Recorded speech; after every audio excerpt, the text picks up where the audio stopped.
PLT Kepala Badan Pusat Statistika Amalia Adininggar Widiasanti menyebutkan Indonesia kembali mencatatkan deflasi 0,12% yang mengindikasi Indonesia mengalami deflasi selama 5 bulan berturut-turut.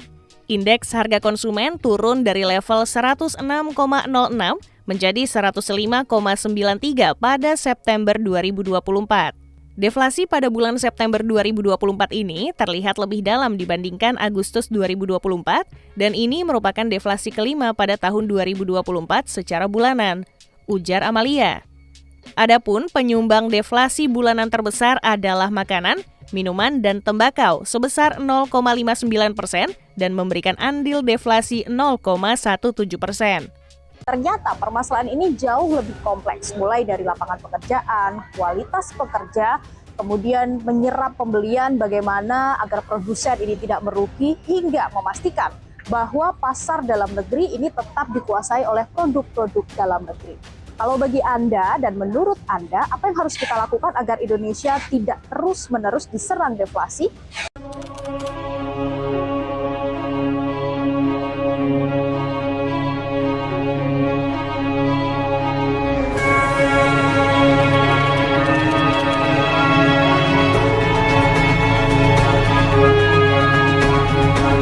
Jalan real estate dan pasar saham di awal tahun 1990-an membawa Jepang ke dalam posisi yang sulit. Bank-bank besarnya mengalami resiko gagal bayar, kekayaan pebisnis mulai menguap, dan gaya hidup masyarakat yang dulunya boros menjadi lebih berhemat.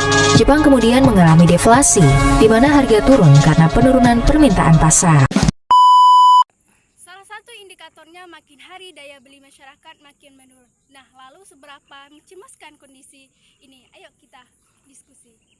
Assalamualaikum warahmatullahi wabarakatuh. Perkenalkan, nama saya Fitri Yanti dari Prodi Ekonomi Syariah NIM 22681035. Tahu nggak sih, sejak 5 bulan terakhir tahun 2024 terakhir Indonesia sedang mengalami deflasi.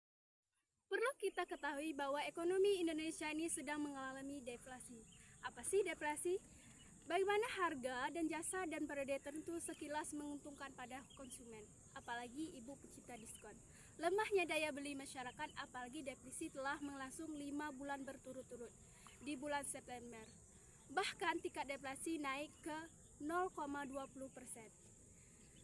Penyebabnya, bahkan tingkat deflasi naik ke 0,12%. Deflasi terjadi karena ketersediaan barang banyak dan permintaan sedikit. Bisa berlangsung. Bisa kebayang nggak sih kalau deflasi terus-menerus terjadi menimbulkan bahaya dalam ekonomi? Kalau sudah berlebihan, akan melebihkan krisis ekonomi. Penyebab tersebut mengalami 3 faktor, yaitu 1. Menurunnya uang yang beredar. 2. Jumlah barang di pasar meningkat. 3. Turunnya permintaan hasil produksi.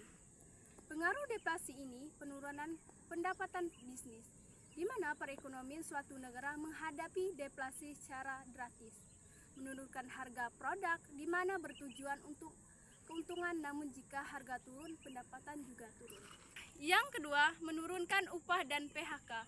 Hal tersebut bukan saja terhadap perekonomian atau bisnis, juga perlu mengurangi pengeluaran dengan cara mengurangi upah dan memotong pekerjaan. Hal tersebut akan berdampak buruk dalam perekonomian. Solusi terdapat terjadi deflasi dalam Islam, yaitu Islam yang perlu kita lakukan dalam prinsip-prinsip Islam, yaitu ada 3 penerapan.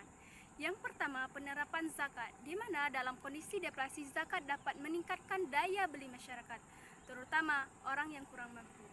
Yang kedua, mendorong industri dan infrastruktur dan pembangunan, di mana kita membangun pendidikan itu seperti rumah sekolah dan kesehatan.